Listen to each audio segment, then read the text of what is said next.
G'day everyone, and welcome again to this ShareCafe Hidden Gems webinar. We've got 5 companies presenting today, so not a lot from me other than a point of note, I suppose, was Airtasker, a company that has only been listed for 3 months, has now come to market today to raise some further capital. I don't think I've ever seen a company raise capital 3 months after listing, albeit it is for an acquisition. If you do know a company that has raised capital sooner than that, send me an email. You're the prize winner. We'll send you a bottle of wine. Okay, of note today, we have 3 companies as well that haven't been on the market for 12 months. So we've got some new companies presenting. The other thing is, don't forget to ask questions. Okay, first up, we have Pure Profile, ASX code PPL, market cap around $29 million. The company has had a 1-year return of up 440%. The company is a data and insights business underpinned by technology. We have with us again the CEO, Martin Filz. Martin, over to you. Thanks for your time.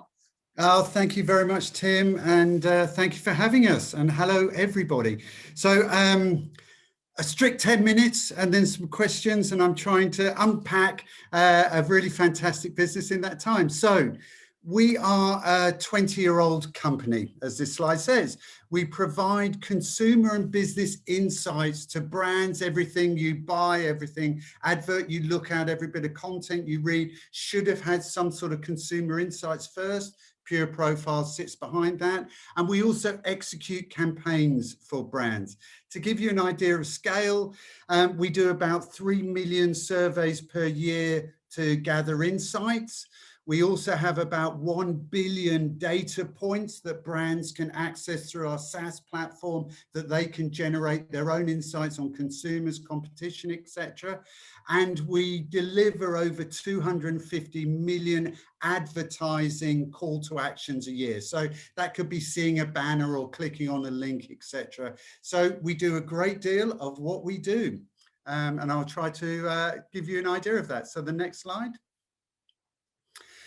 A brilliant thing about Pure Profile, we have tremendous tailwinds today. So quickly, 90% of the world's data was created in the last 2 years. So that's a mind-blowing stat.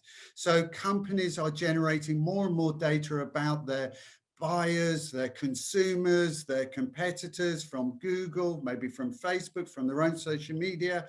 They need Pure Profile to help them interpret that. The second one is COVID-19 helped our business tremendously in the whole industry. So the reason people do research and they want to gather insights and deliver campaigns is because we change as consumers. We change our opinion. Well, guess what? During COVID-19, actually the whole world changed overnight. We changed our propensity to buy cars, buy houses, buy luxury goods. So all of that research that was done before has to be redone. So that's the second one. And the third one is privacy. So as privacy concerns grow across the market, actually Pure Profile is needed more and more by brands to help them understand their own consumers and to be able to build advertising campaigns across what we call as first-party cookies. So brilliant tailwinds for us as a company. Thank you, Tim. As I gave you an idea of scale of what we do earlier, we have offices in 7 countries today. We have 700 clients, about 125 staff, and 85% of our business is repeat business. So we're a very, very established company. We actually listed in 2015. Thank you. So looking at Pure Profile today, we have an absolute clear strategy. Number 1 is growing our global panel and our global data points. If we can have more data and more panelists, we can deliver more insights to clients around the world. Second clear strategy is to deliver everything through software as a service. If we can do that and our clients use our own survey builder tools, they use our audience intelligence tools, then we can grow on scale, we grow efficiently, and so our gross margin increases. And finally, having that better technology, having that excellent global reach means that our data and insights team and our media team can actually do much more consulting and deliver much more to clients. So a really clear 3-point strategy. Some financial highlights, and Tim mentioned those at the top. So if we look at Q3, and then I'll do year to date. So our Q3 was up 25% year over year at revenue at 7.1 million. EBITDA up 0.5%, so that's 150%. And our operating cash flow was 0.8 million. So that is the first time, 20-year history, that the company has had positive cash flow. So really exciting. We saw growth across all of our business units, APAC, UK, SaaS, media, all grew. And as we can see as a business, our cash at bank also increased from 3.1 million in December 2020 to 3.4 million now. So we are growing both at the top line, at the EBITDA line, and also at the operating cash flow line. So the next slide. If we look at that at a year to date, we see revenue has grown to 21.6 million. So that's up 14%. At half year, we were up 10%. So we see an acceleration of that revenue growth. EBITDA up 148% to 2.1 million. And again, that's strong. Now we have that strong operating cash flow at 0.6 million. Which we're really excited about. And our EBITDA guidance remains at 3 million. So in 2019, we were minus $1.7 million EBITDA. 2020, we were plus 1.6 million EBITDA. Financial year 21, our guidance is 3 million EBITDA. So you can see growth across the business there.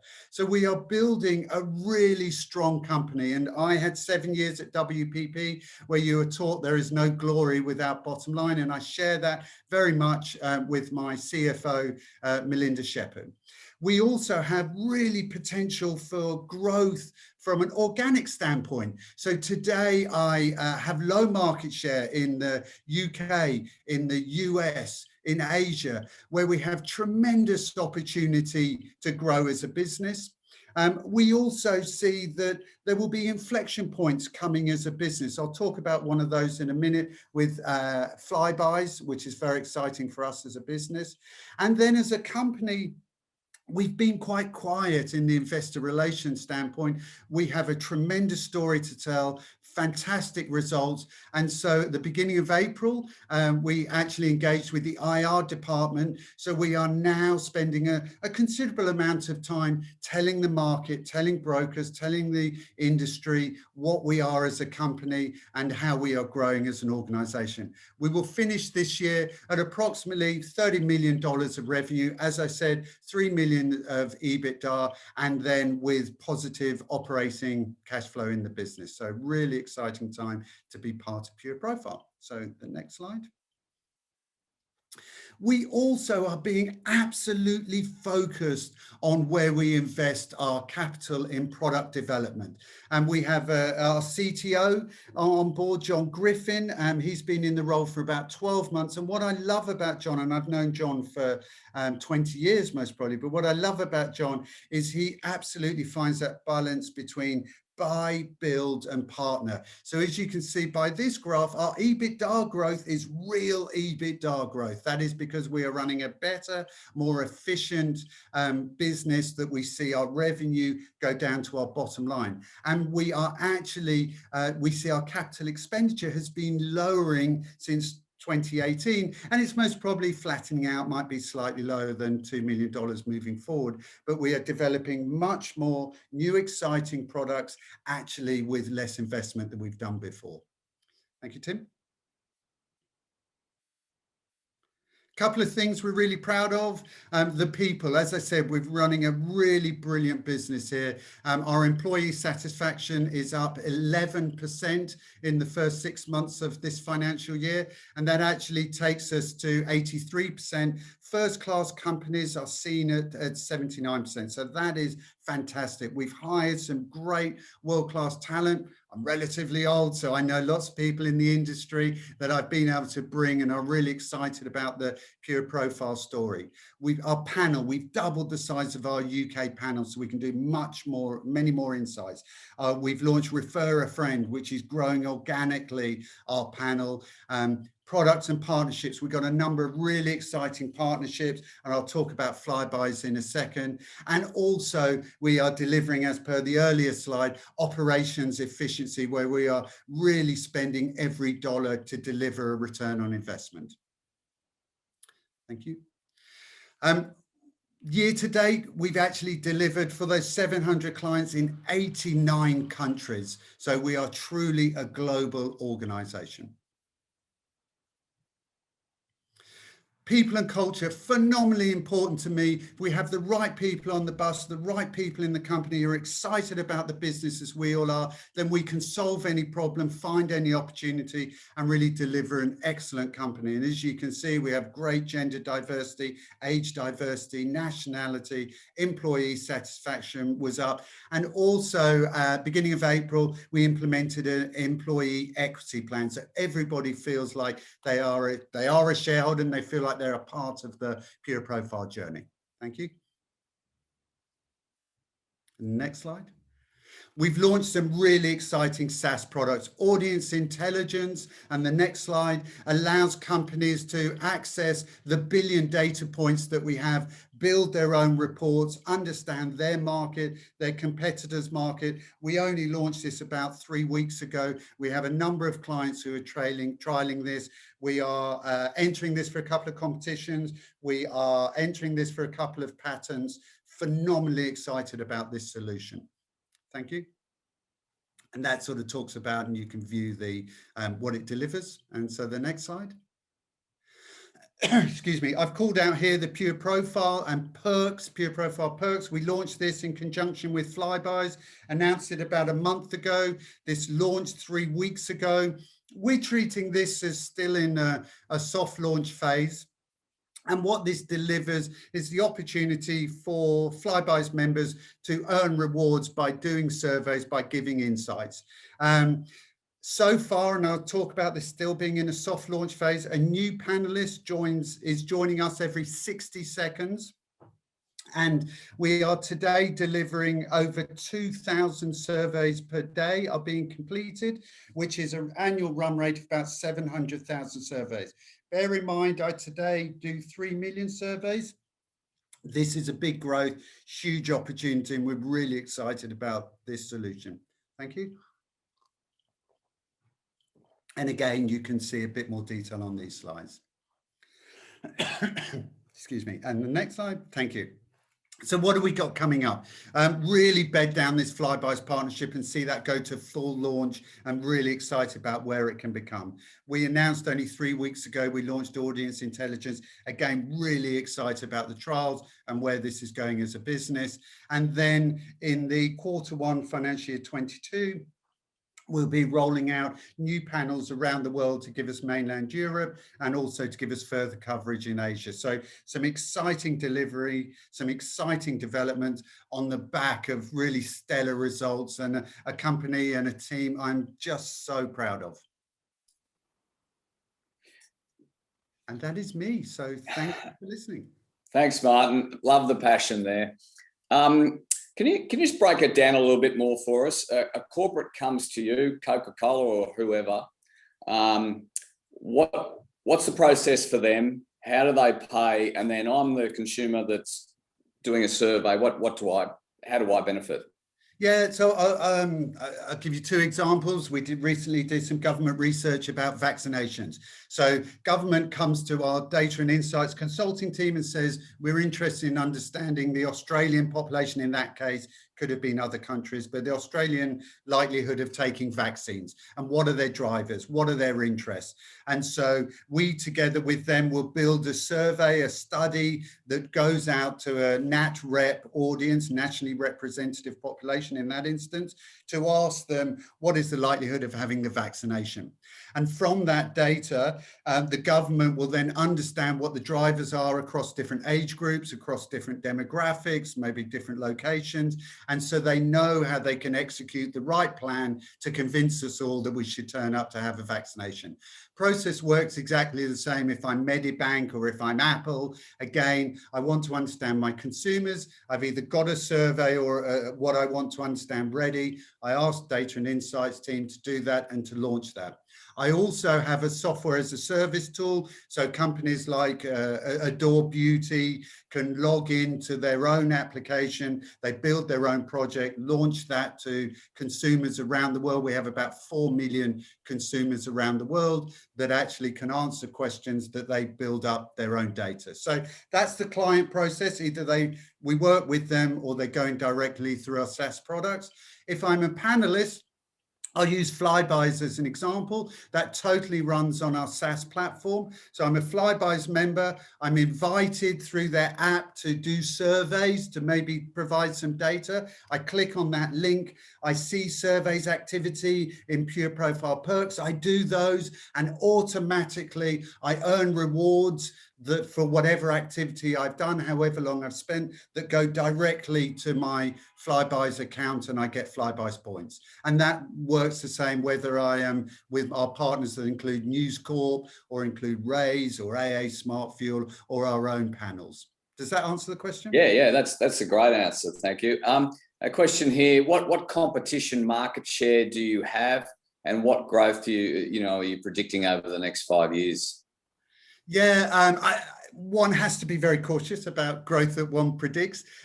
So I have different competitors, as one would expect, within different solutions. So if I look at Data and Insights as an example, so that's the running surveys business. Our competitors would be publicly companies like YouGov. They are about $100 million or pounds, sorry, of revenue and about $1 billion valuation. Dynata, about $500 million of revenue in 46 countries. They're for sale today for $3 billion. And you've got little old Pure Profile, $30 million of revenue. And my market cap a couple of days ago was about $25 million. And today is about $31 million. Still, I'm 1 for 1 versus my competitors in that space or peer group who are 10x. If I look at my media company, obviously Pure Amplify, we compete with the larger media agencies such as Publicis, WPP, and the niche organizations. If I am audience intelligence, my direct competitors most probably Quantium. Woolworths just bought another 25% of Quantium to take their ownership up to 75%. That values Quantium at $1 billion. I have several advantages with my audience intelligence. Firstly, it's global. Quantium is only in Australia. And secondly, I'm able to go from this understanding a billion data points to them running surveys, to them running media campaigns. A really unique product in audience intelligence, a couple of slides before that, which we're thoroughly excited about. So those are my competitors, and you can see that we're really under indexing as per our performance versus our market cap. If I look at market share, great question. We have phenomenal opportunity. So I've worked for a couple of the biggest competitors. What attracted me to Pure Profile is we are a global organization that's set up today that was just ready to launch on the global stage. And so in our space, 50% of all of Data and Insights and media is actually generated out of the US. 25% is Europe and EU5, and then 25% is the rest of the world. As Pure Profile, I generate 60% of my revenue out of Australia. I have a huge opportunity by just growing my UK business where I already have 15 people. Our mainland Europe office we opened at the end of January is already cash flow positive, generating about $1 million a year. Our US business, we run out of New York, very small operation, huge opportunity to grow that business. And our Singapore business, we opened at the end of September, again, generating about $1 million a year. So to take this model I have today in Australia, all of my global operations actually is either managed through software as service technology or out of our Indian operation in Mumbai. And so I'm able to very easily open up other markets, replicate the success we have, the strong brand we have, the quality, etc. And that is where our organic and our growth comes from. Then Thanks. I have other inflection points, such as I find another flybys elsewhere, and suddenly I fly in the UK, US, etc. Thanks, Martin. We've got to finish up. I'm sorry. That's all right. Love the passion, as I said, and congratulations on the growth. Yeah, thank you very much. Thanks for having us. Thanks for listening, everybody. Cheers, Tim. Next up, we have HIREMII, ASX code HXL, market cap of around $20 million. The stock only listed in December last year. The company is a biotech company actively engaged in the research and development of plant-based derived proteins and peptides for application as human therapeutics. We have with us the Executive Director and CEO, Michael Aldridge. Over to you, Michael. Yes, good afternoon. Thanks very much indeed, Tim. My name is Michael Aldridge, and I'm the CEO of HIREMII. I'm very pleased to be here today. So on this first slide, I've really just tried to capture a quick summary of everything you need to know about HIREMII and our lead program. It's a relatively simple story. Unlike many biotech companies, this is pretty clean. So HIREMII, it's an Australian company, Australian biotechnology company. We're traded on the ASX under the ticker HXL, and we're developing a product we called pazadeftide. Previously, it was known as HXP124, but pazadeftide is a new topical product for the treatment of a disease called onychomycosis, or fungal nail infections. Onychomycosis is it's a very common condition, and existing therapies have some very clear shortcomings. Topical drugs or topical products, other topical products, have very long courses of daily therapy and only very modest cure rates. Oral products, medication that you take orally, are more effective, but are hampered by the risks of toxic side effects. And you may have seen our announcement yesterday in which the World Health Organization designated pazadeftide, our lead molecule, as the generic name for what we previously called HXP124. And in that announcement, we were very pleased to learn that pazadeftide is the first in a new class of antifungal agent with a broad spectrum of fungicidal activity, all by a completely new and very different mode of action. It's already quite exciting time for us. And as we'll discuss today, pazadeftide appears to have the particular product features that address the clear unmet needs in this market. Pazadeftide is safe and effective with a very convenient, short course of therapy, delivering very rapid resolution of disease. And we're also relatively advanced. We are in the middle of a phase 2B clinical trial, the results of which should be available middle of next year. And we are squarely focused on the US market, kicking off our US program at the end of this year. And on to the next slide, thanks. Just a little bit about the disease. Onychomycosis, it's an infectious disease. It's caused by the colonization of fungus in and under the nail plate, and it's extremely common. Something like 1 in 10 people suffer from a fungal nail infection. Very common disease. It's particularly common in older patients and immune-compromised patients. And as onychomycosis progresses, it results in the thickening and drying and discoloration of the nail, and often disfiguration and pain as the nail separates from the nail bed. It is an enormous healthcare burden. Patients will have multiple doctor's visits annually and suffer from the pain, discomfort, and quite a negative impact on their quality of life. Next slide, please. And existing therapies, as I said, do not meet what the consumer is looking for here. It's treated typically using either topical antifungal liquids or oral antifungal pills. And the patient acceptance of topical therapies is affected by the need to apply these treatments daily for anything up to a year. And in that period, the cure rates are very modest. Conversely, the oral medications, they are more effective, but are typically avoided by patients just because they have safety concerns.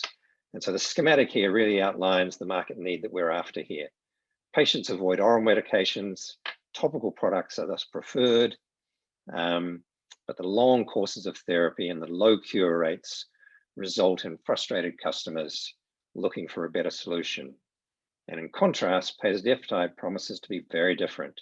Again, it's a topical treatment, safe and effective, with a very convenient short course of therapy and rapid resolution of disease. And we think this product meets that very clear market opportunity very neatly. On to the next slide. And I can say this because we have data out of a clinical trial we recently completed. It's a phase 1 study where we're enrolling patients with onychomycosis. All patients were treated for just 6 weeks. Just to put that in context, it's not a year, it's just 6 weeks. And they were treated in the study with either pasadeftide or vehicle, which is the drug formulation without the drug in it. And the patients were evaluated both for safety and for efficacy, followed at regular intervals out to 12 weeks. And in the next slide, it's a phase 1 study. We're very focused on safety here. And the good thing to report is that it is a very safe drug. First study in humans, pleased to see that there were no adverse events, safe and very well tolerated, no local redness or irritation, and quite nicely, the drug is not detected in the bloodstream, and we saw no evidence of any systemic toxicity. Next slide, please.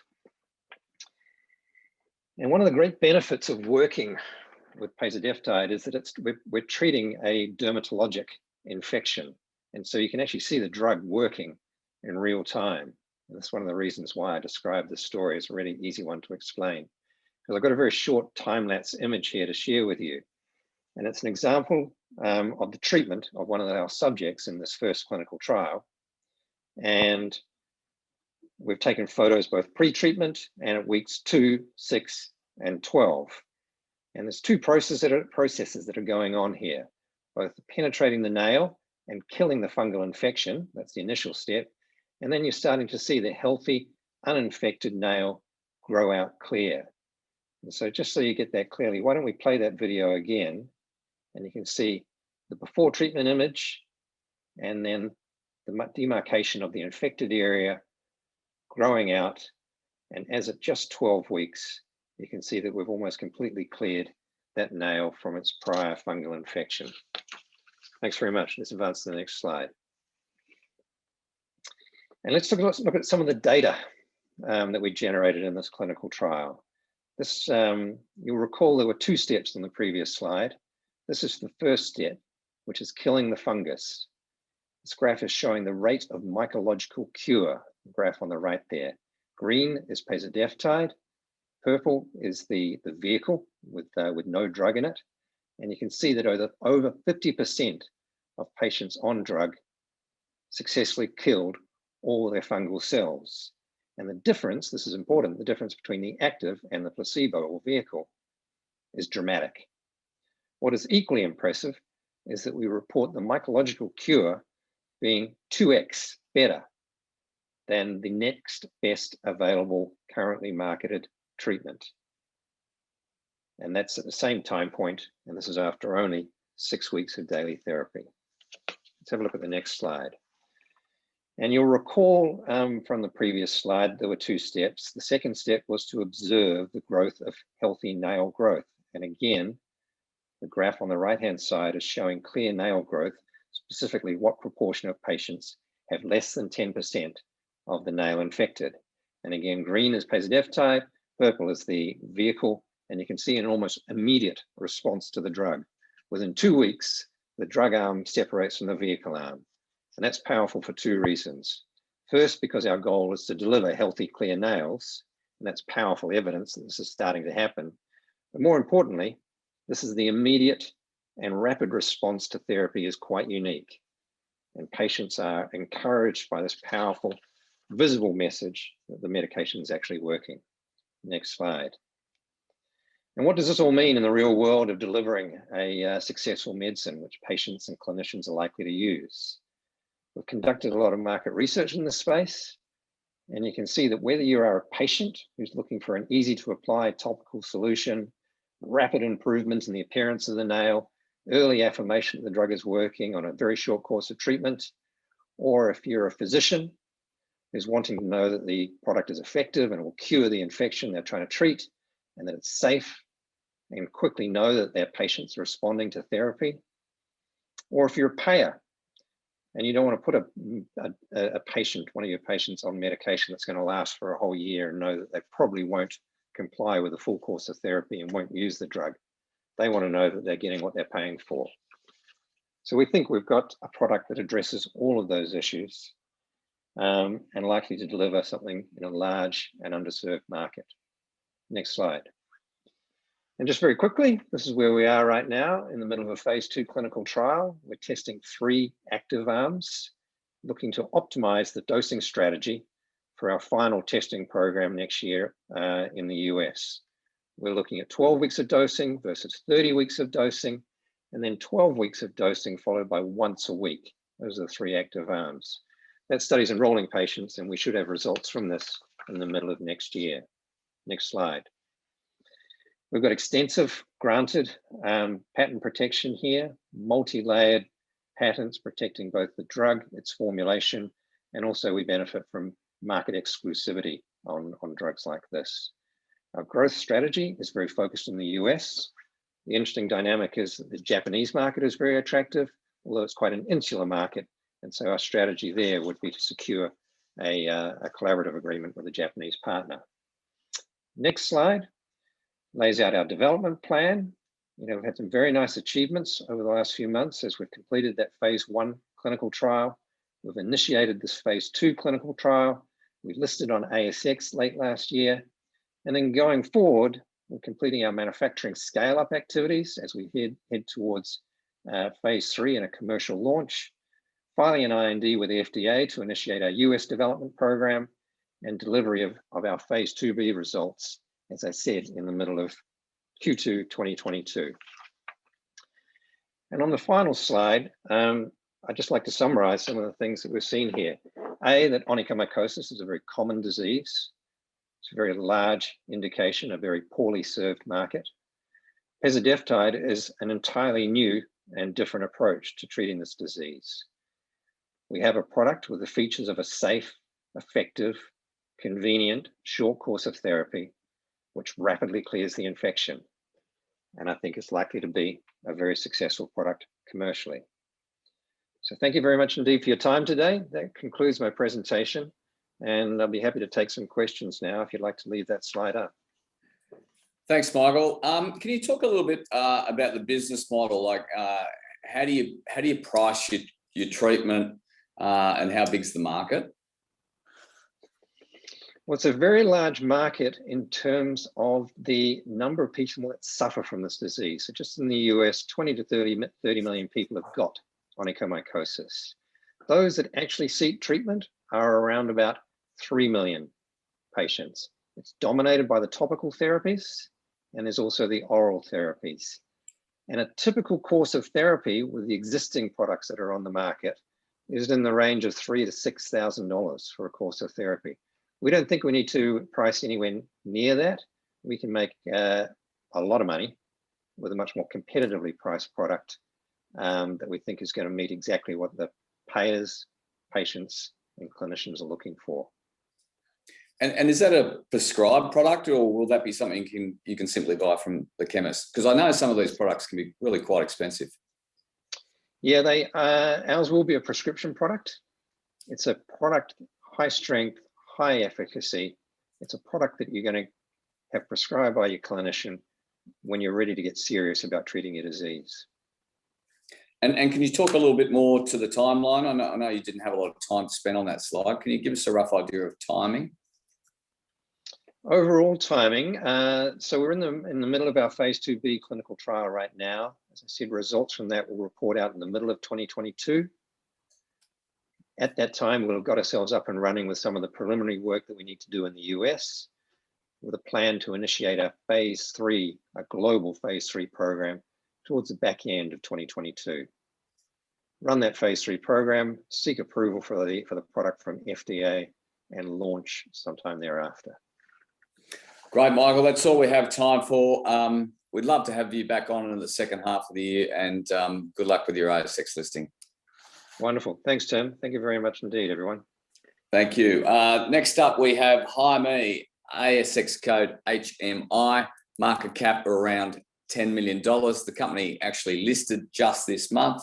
The company is a technology-driven recruitment and full-service labour hire company. We have with us Chris Brophy, who's the Managing Director and CEO. Chris, over to you. Thanks.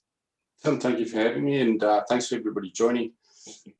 As Tim said, we've pretty much recently listed, better part of last week, Tuesday, so a bit of a baptism of fire there. But to give indication as to what HIREMII is in short, technology-driven recruitment, full-service labour hire. So rather than traditional bricks and mortar, everything is done via machine learning, artificial intelligence, algorithm, automated workflows, and digital workflow. Next slide, please. So, board of directors, significant experience across the board. We're very lucky, well, I'm most certainly very lucky to be flanked by Alison Gaines as non-executive chair. Over and above that, we've got David Buckingham, who was most recently CEO for IINet, as well as Navitas. One of the founders, Conor O'Brien, and our co-sec is Ildiko Borowski. Next slide, please. So, probably try and get into the whole juice of the matter here is industry overview now. If you look at the labour hire and recruitment market across Australia on an annualised basis, you're talking about $40 billion worth of spend. Now, in that $40 billion, you've got 9,000 participants or 9,000 operating businesses, of which about 80% of that spend is controlled by pretty much 5 large players on either side of that. Next slide, please. So, highly saturated market, growing enterprises within these 5, and you'll see you'll see the rhetoric within a lot of other providers that are very similar in service. You know, they're always mentioning their growth strategy is acquisition or alternatively geographical expansion. In our view, it's probably more a tactical response to the market that they're operating in. Over and above that, based on the fact that you've got these 9,000 participants, clients have got unrestricted availability, low switching costs, if any. Threat of new entrants, we consistently see new entrants entering into the space, which is, and when I say enter into the space, meaning new bricks and mortar businesses. They start off as little boutique firms, and then of course, grow from there.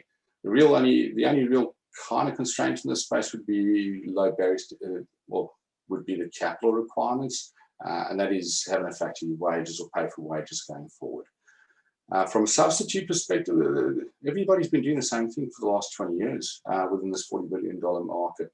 Nothing has fundamentally changed. It is alternatively serviced by a black book per se of contacts, or alternatively it's just the spread that they have. Further to this, we're starting to see individuals' requirements change in terms of training, and we're not seeing the market really kind of catch up with that. Next slide, please. So what does the traditional process look like? If you're looking for an individual, hypothetically, what we're showing here is you've got 3 different paradigms, and all 3 of these paradigms kind of converge into one regardless, so they're tripping over one another. But a company will have a hiring need. At that point in time, they'll go out to either an agency, they'll go to a job board such as Seek or other, or they'll do their own internal search. Regardless of that, all 3 of those paradigms converge into the one flow, whereby they'll share this to the market. At this point in time, the market will respond, and they'll respond with hundreds, if not thousands of resumes, and what you might find in that is the company's looking for an engineer.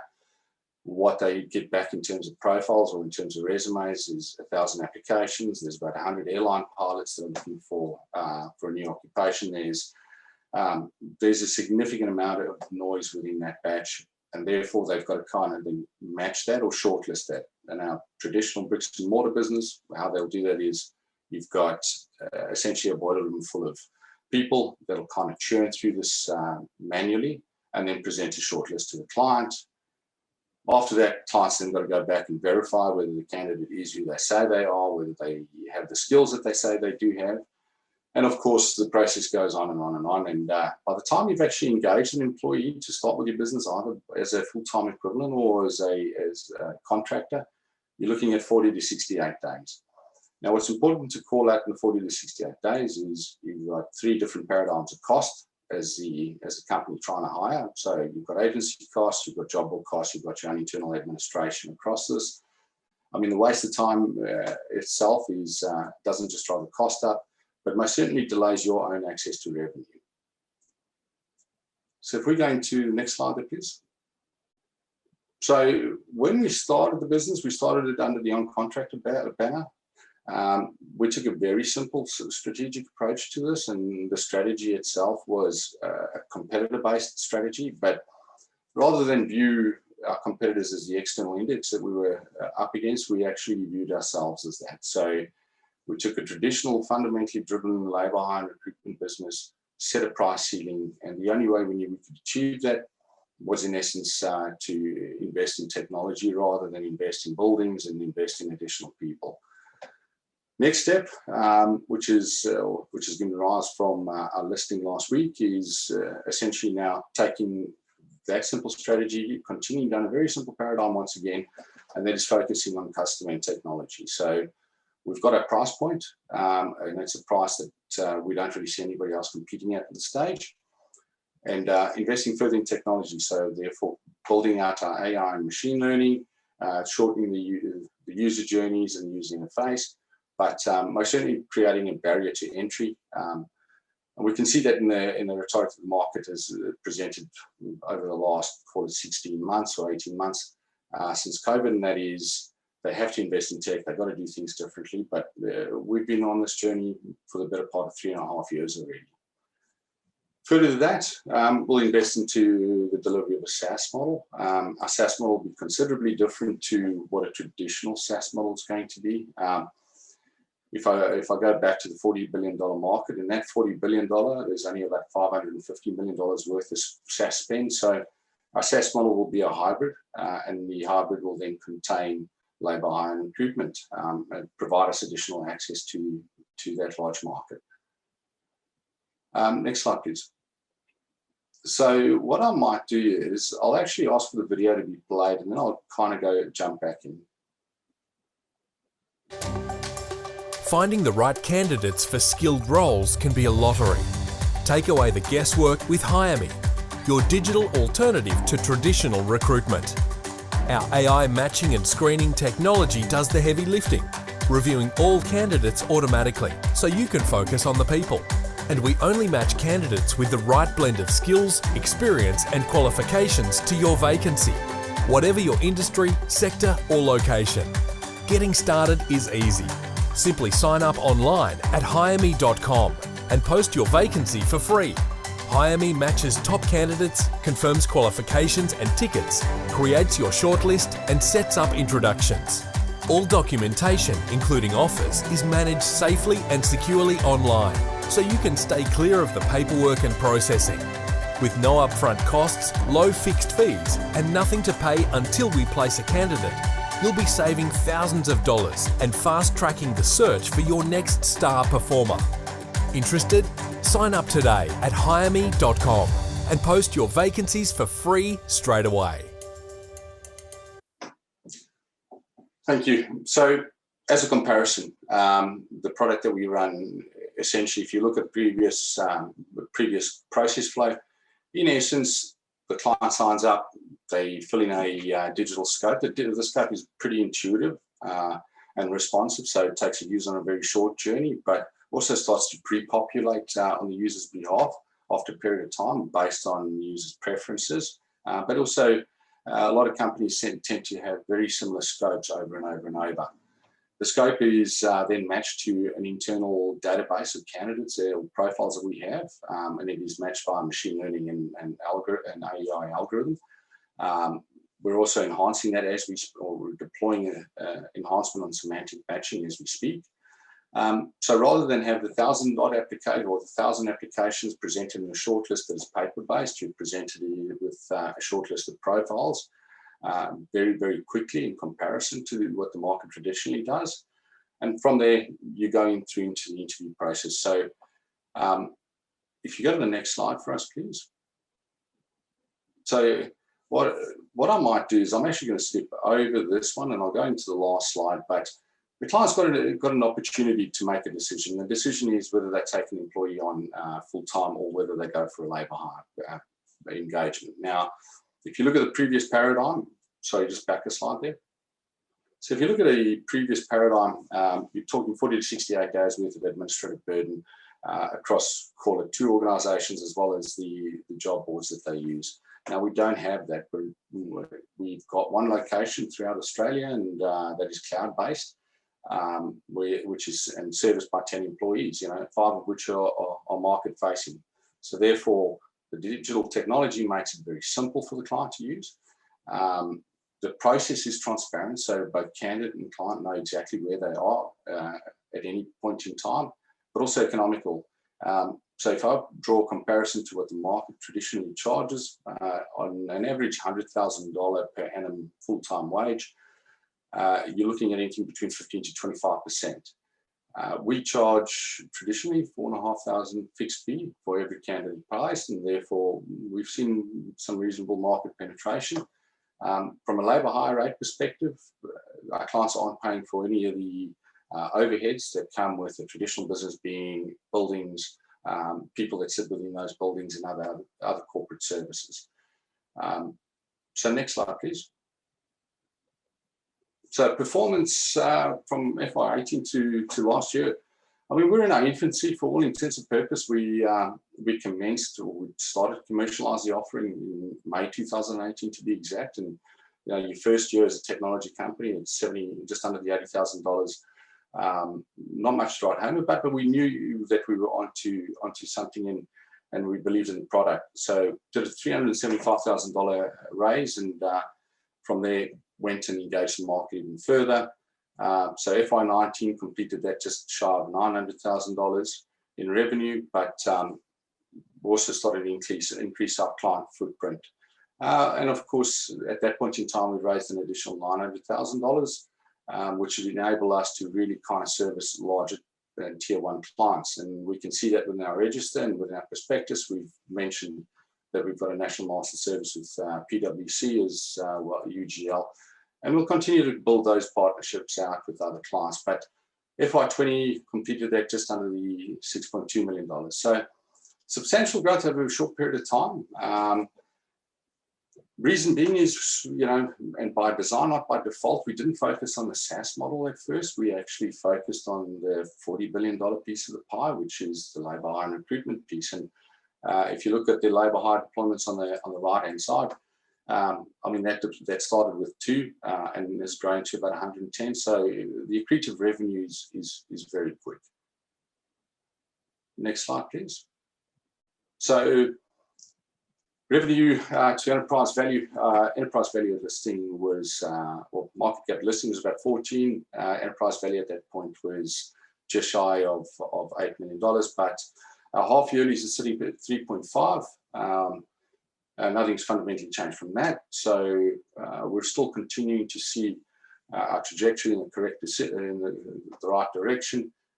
Bearing in mind, as I said prior to this, we need to really kind of look at the market that we're operating in.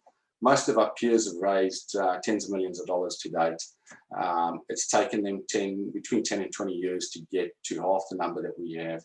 Our capital costs are considerably low in this space, bearing in mind our cap raises have only been 375, another 900, and then a 2.4, 2.5 pre-IPO, and of course the IPO. So the business has never been in a better position. No debt. We're well funded now and poised for growth. So exciting times ahead for us. Next slide, please. So from a highlights perspective, I mean, the team itself, the board, have got access to market. They understand the space. They also understand the client's requirements and effectively have done similar things before. Technology, very simple tech. You know, we've not spent money hand over fist on building a product that nobody understands. We've taken what is just an issue in the way services are delivered, and they have been delivered for a very long time, and enhanced that. The machine learning and AI, you can see within the market, it is most certainly topical, but it's most certainly empowering. We can see additional growth and additional utility being provided to our clients pretty soon, and we're continuing to enhance this. So, yeah, the market itself, I mean, from a client footprint perspective, our market share has grown considerably. I mean, we've called out the PwC and UGL master service agreements, but we've also grown our footprint from 6 to 31 clients in a very short period of time.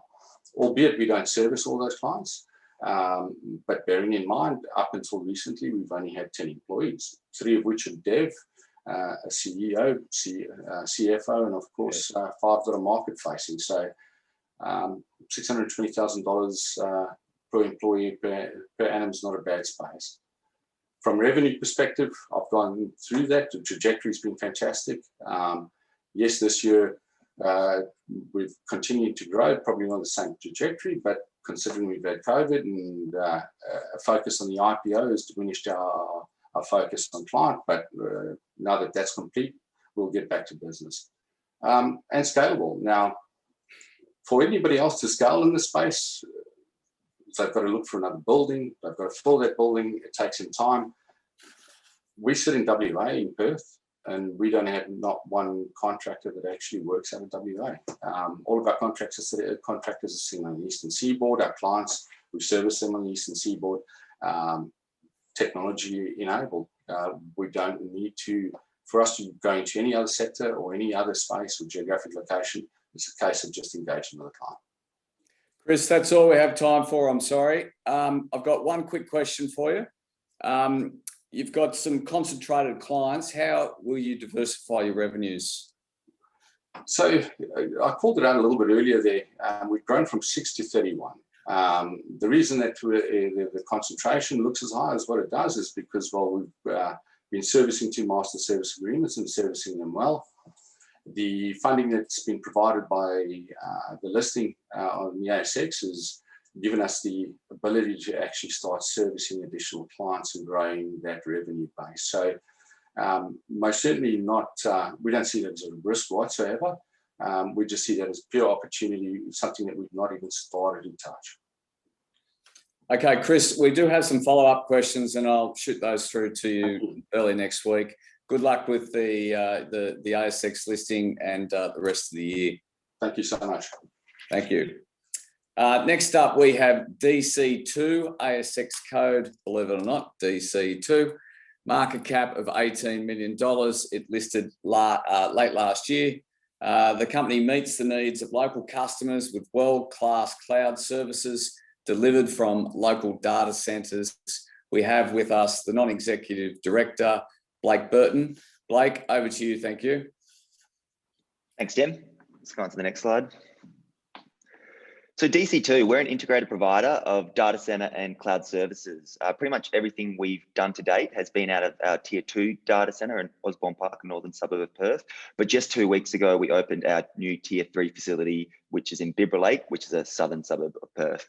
DC Modular is our high-density modular data center division. Essentially, what we do is build containerized data centers and put them directly on power generation sites, think solar farms, wind farms. We also have DC Soft, which is our software arm of the business. And what I'll talk about there is what we call the Microsoft opportunity. It's a Microsoft SPLA reporting tool that we're developing. Next slide, please. In terms of our capital structure, we listed last year, November of 2020, at 20 cents a share. Currently sitting between 30 to 32 cents a share for a nice bit of capital growth. Our market cap's just under 20 million. Relatively tight share register. The top 20 make up 56% of the shares on issue. But what we get really excited about is management and the board. We hold 1/3 of the company. So we've got skin in the game and want to see this company succeed just as much as every other shareholder. Next slide. In terms of the management and the board, we have Justin Thomas. He's our MD and one of the co-founders of DC2. Previously had a software business that he sold to RP Data, and also previously built a data center down in Henderson, which he sold to Amcom Group. They're now part of the Vocus Group. Cam McLean, our non-executive chair, has decades of experience with service-based businesses, including HP. Myself personally, a number of years ago, I started a web hosting business, which I built up to just under 4,000 customers and sold to Australia's largest private web host a couple of years ago. Mike T, our general manager, he started a number of IT businesses, and Mark Dignam, also one of the co-founders of DC2, started one of the first ISPs in Australia, which he sold to INET. Next slide. So pretty much up until the point of listing, everything for DC2 was self-funded. There was very little external capital growth, and that got us to this point here. We've had that nice, consistent increase in recurring revenue. The last couple of years, we have had some one-off revenue, which we're definitely not adverse to. It's mostly hardware sales, servers, what have you, and we'll take any money that comes our way, but we really do like to focus on increasing that recurring revenue. Next slide, please. I mean, the data center and cloud services market has been growing at double-digit growth rates for a number of years, and that's expected to continue. There's been a big shift in business mindsets where traditionally you'd have your offices with their servers, their hardware on site in a comms room. That's now changing to a cloud-first policy. Everyone's moving their data into a data center onto the cloud. You look at what we're on now, Zoom, Microsoft Office 365. These are cloud services that are hosted in a data center. I mean, COVID has been good for the industry. You look what happened a year ago. Overnight, people went into lockdown, people had to start working remotely. This is what the cloud is built for. So no matter where you are, you can access your data, and this is all hosted out of a data center. What's also highlighted through COVID was a lot of people coming to us now and saying, look, I know my data is hosted in the cloud, but where is the cloud? Data sovereignty is starting to become a big thing. They know that cloud is the way to go, but is my data here in Australia? Is my data in the US? Is my data in Singapore? They're wising up to the fact that they don't need the added political risk of having their data stored in another political jurisdiction, which is great for us because with DC2, all your data is here in Australia. Next slide, please. So I'll get a bit more technical on this one and explain the difference between the tier 2 and the tier 3 facilities. So pretty much everything we've done to date has been out of our tier 2 data center in Osborne Park. Small little data center, 34 racks, a couple hundred kilowatts. It's been great for the traditional small to medium sized business that we've targeted. But what we get really excited about is our new tier 3 facility in Bibra Lake. So in terms of the tier accreditation, essentially with a tier 3 accreditation, an independent institute, the Uptime Institute, they come in and certify that we can guarantee that your data will remain online 99.982% of the time. It's a really critical accreditation because it's a minimum standard for government, enterprise, and now even some medium-sized businesses. Traditionally, we couldn't go after this customer base because we didn't have the tier 3 facility. And that's why we get so excited because our new Bibra Lake facility is going to be a tier 3 facility. At the time of listing, we announced it was going to be a 240 rack facility. We're now looking like we can get that between 240 to 400 racks. Another benefit as well, the previous owners of this facility, we've been told they spent between $8 to $12 million in CapEx fitting out the facility. We've picked it up for pretty much the cost of the lease. Next slide, please. It really will unlock that future growth for us. So we're a data center provider, similar to your next DCs. A data center provider, essentially what they do is offer co-location, rack space. You bring your own equipment, you bring your own hardware, and we'll just give you the facility to store that. The industry standard for that kind of co-location setup, you're looking at about $1,600 a month, give or take, but we are also a cloud services provider. We can offer networking, we can offer cloud storage, we can offer cloud compute, we can offer management. The end result is we start making more revenue per rack. We go from that $1,600 a month per rack, more towards that $50,000 a month plus per rack. Next slide, please. So what's quite exciting is at the time of listing, not only do we have existing customers, but also prospective customers coming to us saying, when are you going to get this new facility online? So 2 weeks ago, we announced our tier 3 facility is online. We've had 20 racks that are now available for customers. So those 20 racks are now online. At the time of listing, we took on a new sales manager. About a month ago, we took on 2 new additional sales resources as well. And we've said to them, get selling. So we expect this facility to be revenue generating shortly. What we'll do is in the background, we'll continue with the construction of the facility. So by Q3 of this year, that's when we get our tier 3 accreditation. And that's when we can go after the government, the enterprise, the much bigger contracts. Next slide, please. It really will transform our business. We're going to be the only provider in WA with our own tier 3 data center and ISO 27001 cloud platform. Currently at the moment here in WA, either you're a data center provider selling someone else's cloud services, or you're a cloud provider selling someone else's data center services. It's a bit more common over east. Companies like Macquarie Telecom, they're already doing this in Canberra, in Sydney. They're not yet doing it here in WA. It's a real value inflection point for us because traditionally we've gone after the small to medium-sized businesses, the businesses that spend 1, 2, 3, 4 grand a month.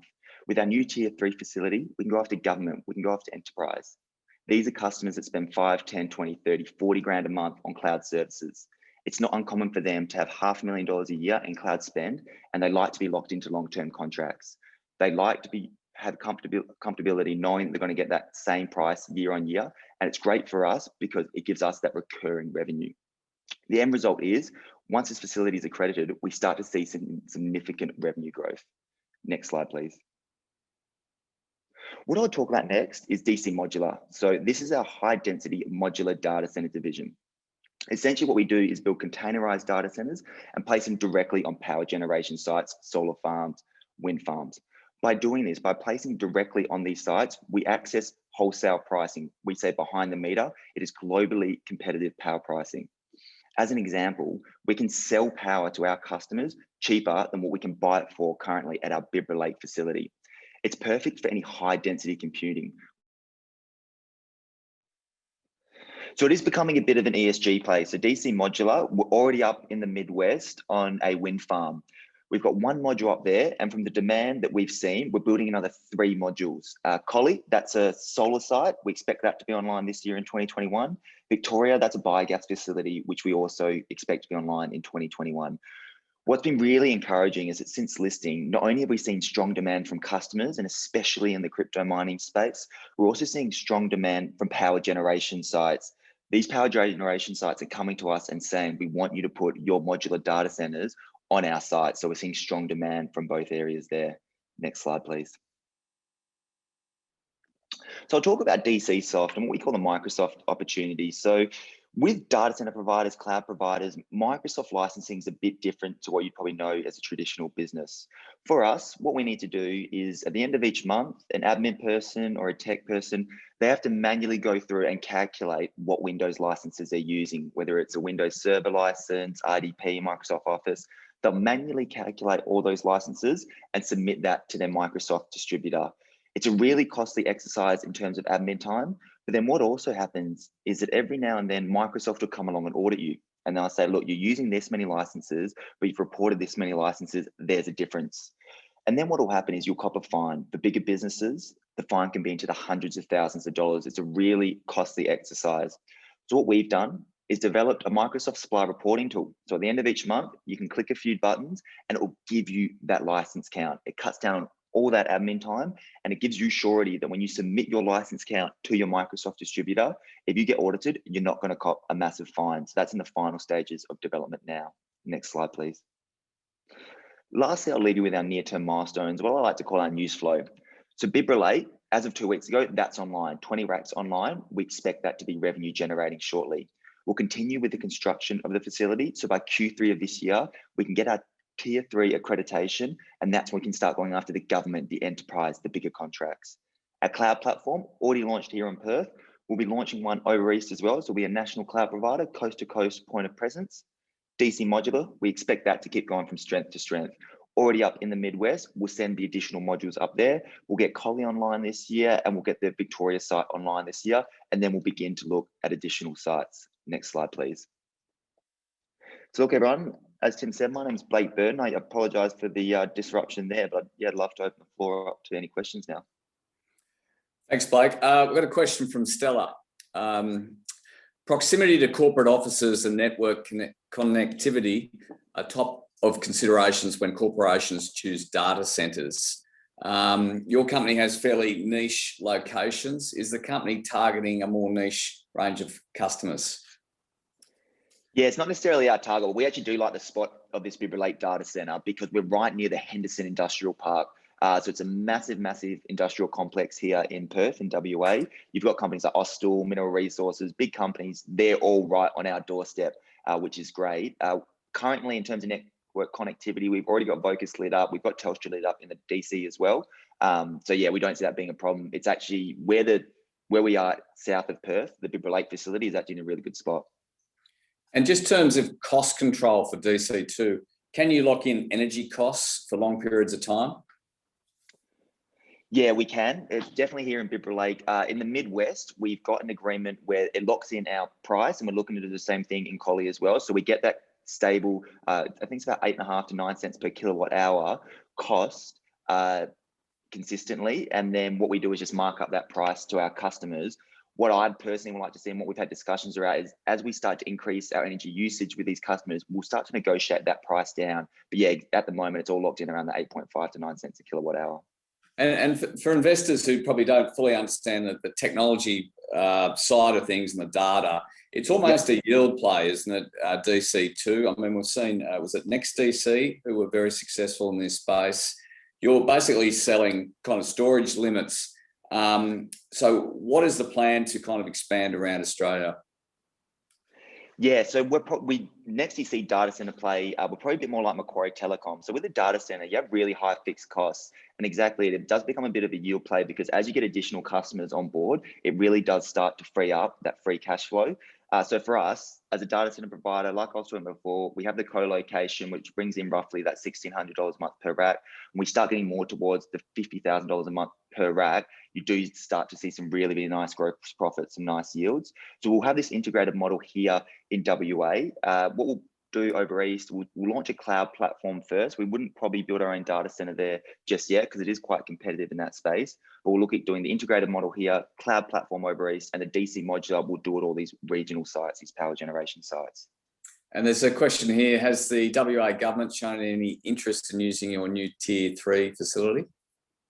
Yeah, so there's a GovNext panel. The DC used to be on the GovNext panel, which had lost that accreditation. That was under the previous owners. So we've picked it up just prior to listing, and then we're in the process now of reapplying for that as well. So once we get on that GovNext panel, that's when we can start going after state government.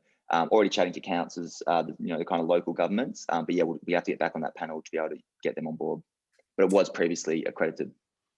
And Blake, so that's all we have time for. Appreciate you coming back on to finish the presentation and cheers, Tim. Catch up later in the year. Sounds good. Cheers, guys. Thanks for having me. So for those of you who don't know, Helix Resources market cap around $47 million, has a 1-year return of up 387%. The ASX code is HLX. It is a mineral exploration company focused on the development of copper and cobalt gold projects in central New South Wales. Mike, over to you. Thank you for being available when you were. My pleasure. Thanks, Tim and David from Chapter 1 for this opportunity. Really appreciate it. Copper is an essential energy metal for the electric vehicle and renewables transformation that's clearly upon us. When I joined Helix in January, I saw an incredible opportunity for exploration growth and a tremendous opportunity for high-grade copper deposits in Australia in and around existing copper mines and production centres. Next, you're a couple of slides ahead of me there, Alex. But if I match slides now, the key elements to the Helix investment proposition really are existing high-grade copper resources within a large underexplored tenement package, and what I think is an aggressive strategy to find more copper. We've had recent exploration success that I'm looking forward to sharing with you, where we've found massive copper sulfides, such as you can see in the picture above. We've got a new management team, and that means new eyes and new energy and a new strategy. And this is all underpinned by a really strong outlook for copper in demand in the long term. Next slide. Our share price is currently around 4 cents, and yes, we've had a bit of excitement that in the last week or so. We've just raised $4 million at 2.7 cents. A week ago, we were 1.4 cents. So it's really amazing what a strong copper intercept can do. The market interest has been intense, and I'm sure that it's nowhere near over. Next slide. We've got a very clear strategy. We are backing ourselves to make major copper discoveries in the Cobar region. This is a really well-credentialed neighbourhood. It's got several copper, gold, and base metal production hubs, as you can see in this slide, owned by Glencore, Eris Resources, Australia, and emerging deposits such as owned by Peel and hopefully Helix as well. Note on this map our two main tenement blocks, the Colorina project, the tenements on the eastern side, and the Cambalago tenements to the west, and they both sit along major regional mineralized trends. Next slide. This is just an incredible opportunity for discovery here, and it's what I'm trying to capture in this map. We know that copper minerals are conductive, and there are geophysical survey methods such as electromagnetics or EM, which generally finds copper deposits successfully in Cobar. It is a key discovery tool. However, up until early this year, only 20% of our tenements around that CZ deposit that's labelled on the map had any EM coverage. And that was a major gap in our large-scale regional data sets. So in early March, we completed a large-scale airborne EM survey, 2,300 odd line kilometres of work to give first-pass targeting process. And we now have 100% coverage of 120 kilometre strike extent of prospective copper trends. This is a really valuable targeting tool for us. Through that, we've identified 24 high priority targets across the 3 trends. And with these kinds of data sets, we can now rank and prioritize the targets that we work on. And that means that our dollars and our efforts are focused on the most prospective areas. This has been an incredibly successful exercise, and the team and I are really excited about the planned follow-up work. And that work will occur across the 3 trends that you can see in the picture. That's the Colorina trend with the CZ deposit on the east or the right-hand side, the Rochford trend, labelled number 2, which hosts our Cambalago deposit, and then the earlier stage Mariula trend on the western side. Next slide, please. I'd like to have a closer look now at the Colorina trend and the central zone, or CZ resources, I call it. You can see the deposit there labelled CZ copper deposit at the southern end. That's 2 million tonnes at about 2% copper. However, it sits in an overall 60-kilometre long trend. And just about all of the drilling has been focused in and around that CZ deposit, despite there being some really encouraging geology, soil geochemistry, and geophysics. But now with that recent EM data survey, that whole belt is being lit up. We've got 8 compelling targets, which are north and south of the CZ deposit. And I'll talk about CZ shortly. But if you look to the north there, you look at the north of that coloured trend, we have several high confidence EM conductors at an area called Quanda Hermidale. And this is on the same trend as Eris's high-grade Currajong and Constellation discoveries. In the past, the company had known that there were some high-grade rock chips and some interesting looking rocks, but the geos really struggled to get excited or focus more work and activities there. That is until this recent VTEM survey. It just lit this area up with several high priority conductors, and that area now becomes a compelling focus for us. Or if you look down the southern end of that belt, where we also have distinct subtle EM conductors at an area called Five Ways. And this is just along strike from the Tottenham copper deposits. And this area has had no surface geochemical coverage or other assessment work. So you can see how this regional VTEM survey is really giving us context and enabling us to identify prospective areas. Next slide, please. Now, if we look at the CZ deposit along that columnar trend in more detail, this is a high-grade copper deposit in what we call the fresh sulfide zone, beneath the weathering. And you can see drill intercepts on this picture, 12 meters at 5%, 11 meters at 6.6%. And you notice that consistent trend, that is controlled, or that high-grade trend is controlled by the hinge zone of a regional scale fold. If we go to the next slide, please. So if you've got high-grade copper being accumulated in the hinge zones of these folds, you can see in plan view there, the chute, the high-grade chute plunging off to the southeast. And we've got opportunities to grow that existing 2 million tonnes at CZ by both extensions down plunge from the known hinge controlled chute, as well as defining and testing additional chutes that are in parallel, as I've shown in those two diagrams on the left. There are really strong analogies with the high-grade Constellation discovery of Eris to the north, as well as their Kirrajong and Triton deposits. And it's worth keeping in mind that that area has an overall endowment of around 1.5 to 2 million tonnes of contained copper. Now, that's a really serious regional scale mineralised structure. Next slide, please. And for the geologists among you, if you need any more convincing that there's strong analogies with the Constellation deposit to the north, that's Constellation core in the middle, and two examples of our drill core from the CZ deposit on either side. And you can see very similar textures. So there's a really strong analogy there. Next slide, please.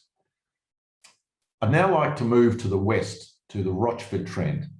And this area has never had regional scale EM coverage, and we've now identified 10 high priority targets. Again, we have a mineral resource at Cambalago, and I'll come back to that shortly.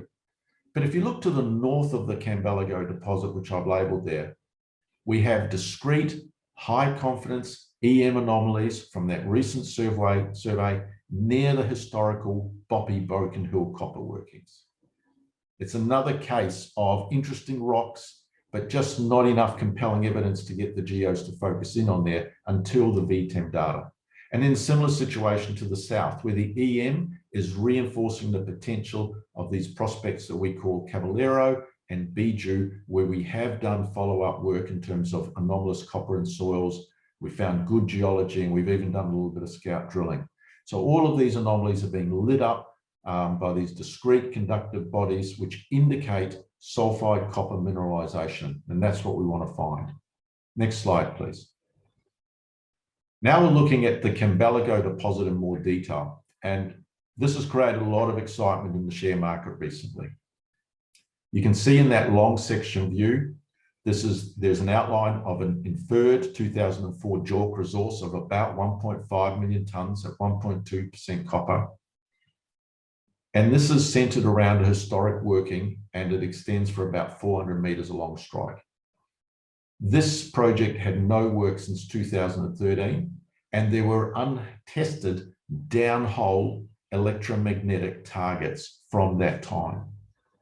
As well, there are extensional targets to the north, the south, and the west, which we've now identified by the recent VTEM survey, which I'll show you shortly. Now, the market interest is around that. We've started drilling in late April. We've drilled 2 holes, and we're currently on the 3rd, and you can see those shown on the long section. And I'd now like to go to the next slide and talk about that drilling a little bit more. Before I do that, you'll just notice that picture of drill core on the right-hand side. Well, that's what high-grade copper mineralization looks like. The brassy yellow mineral is chalcopyrite. It's a copper sulfide mineral. I can tell you these kind of intercepts get geologists and even mining engineers very excited. I don't think Andre Labuschagne, the executive chairman at Eris, would mind me sharing that he got a selfie of himself, obviously with a stick of this drill core last week. So it's pretty exciting stuff. If we look at the drill section there, you can see that we've drilled 1 hole, the first one, 40 meters below the base of the previous mineralized envelope, into an untested downhole EM target. And we hit 24 meters of disseminated and vein chalcopyrite right on target. And then we followed that hole up and bingo, 30 meters, much stronger chalcopyrite mineralization, including several massive, likely very high grade zones. And then we also had this interesting new zone higher up in the drill hole, which we still have to define. So the next step here is it's really important that we do more downhole EM to understand the potential for further extensions, perhaps get a bit of a handle on that new zone higher in the hole, and vector us toward drilling beneath hole 2 and hopefully chasing this zone further down depth. Next slide, please. And then I said, I was referred earlier how that regional VTEM had lit up opportunities around that Camballigo deposit. And you can see here the anomalies that we've identified to the northeast, the south, and the west. And right now we have a geophysical crew on site doing surface EM work to better define those anomalies. Next slide. So in this presentation, I hope I've given you a sense of how we can very quickly add to the existing copper resources. We are hitting copper, and we've got the tools to find more copper, EM, drilling, and good geological eyes. But also, I hope I've given you a sense of the underexplored nature of this 120 kilometres of prospective copper trends that we have. The team's really excited to get into some of these regional targets and really break open this area for more copper discoveries. I think the short-term price catalysts for our stock will be the results from drill holes 3, 4, and 5, and we can report those visually. And then further extension, and they represent further extensions to the current resource. And I think people will also be interested to see what our downhole modelling tells us in terms of new targets. I think our approach, which is now fully funded, creates a strong pipeline of targets to test. And that creates momentum to news flow, and it also creates expertise in the company for finding more mineralisation. And just to finish off on the next slide, there is an incredible opportunity for new high-grade copper discoveries on our tenements around the Cobar region. And I think given the recent gains in our market cap, I think investors are now only just starting to realise that. We have the funding, we have the targets, we have the drill rigs on site, and we're hitting high-grade copper sulfides, and we've got a work program which will maintain solid news flow to hopefully to the end of the year. The new Helix strategy is all about high-grade copper around Cobar with plenty of work and opportunities to drive further major share price gains. So watch this space, and thank you very much for the time. Thanks, Mike. Time for a couple of quick questions. A question here, you've got terrific grades in the area. Do you expect to find a cluster of small high grades or bigger tonnage single plays? How do you rank targets to drill? We rank targets with the sort of the lineup of all of the scientific data that you're looking for, and we have quite a rigorous process. I'm looking, probably given the geological precedents in the area, we're looking for discrete, high-grade structurally controlled deposits, but we are looking for those in clusters. And I think if you look north of our tenements towards what Eris have, that would be a great example of what we're doing. And you've clearly got the share market excited, management's excited. Have you ever seen any results like this before? I have, from our neighbours to the north just recently. I mean, they're generating some great drill core, and we're all drilling along the same structures. And I tell you what, the global demand for copper is really strong. So, you know, our neighbour's success is our success. Excuse my ignorance, but who is your neighbour? I beg your pardon. Eris Resources, just to the north. Those are those discoveries that I'm comparing us to. Understood. And just a question here: when can we expect the DHEM results? When is this third diamond drilling commencing? Okay. Well, the third diamond drill hole, which people are interested in because it's 200 meters away from those holes 1 and 2, that's in progress now. We're only single shifting that rig, and I'm expecting to get some news on that probably mid to late next week. And with respect to the DHEM, that's the downhole electromagnetic survey data, and we're capturing that information at the moment. And I also expect to be able to share that and the implications of it, same sort of time frame, mid to late next week. Excellent, Mike. We'll finish on that note, and good luck out there, and we'll have you on again later in the year. Well, thank you. Thanks for the opportunity. Thanks for your time. Thanks, everyone. That's all we have time for next week. We're back on again. See you then.